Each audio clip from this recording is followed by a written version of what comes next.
The empire of Persia roared louder than any beast, stretching from desert to sea. Yet one man, gray-bearded, sharp-minded Daniel, stood out brighter than its gold. While others bowed for favor, Daniel bowed only toward Jerusalem, whispering his prayers with the calm confidence of a man who knew heaven listened.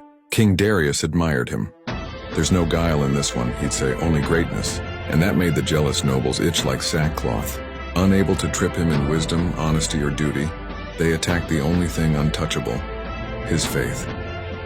With honeyed tongues, they flattered the king into signing a foolish decree. For 30 days, all prayers must be to Darius alone. And once the royal seal hit the clay, even the king couldn't undo it. Daniel heard the law, closed the door behind him, opened his window, and prayed louder than ever. "If I bend today," he said to himself, "what will I be tomorrow?" The conspirators pounced. Darius realized he'd been played like a novice harpist. Yet the law was the law. With sorrow carving lines in his face, he whispered to Daniel at the den's edge, "Your God whom you serve continually, may he rescue you." The stone rolled shut. Night fell heavy. The king fasted, pacing halls that echoed with regret. But deep in the darkness below, Daniel stood calm among the lions. Their golden eyes watched, muscles coiled, until an unseen angelic presence swept through like a silent wind. Jaws meant for judgment fell still. Daniel sat down and smiled. "Peace, my friends," he murmured. "It seems God has closed more than doors tonight."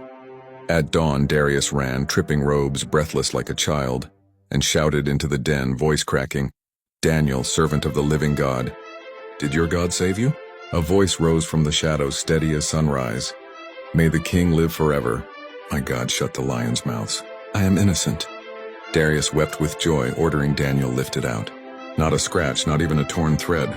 Justice came quickly for the conspirators, and the king issued a proclamation that echoed through every language and every land. Daniel's God is the living God whose kingdom will never end. And Daniel, faithful, fearless, unbent, prospered again, proving that one honest man with heaven behind him stands taller than any empire.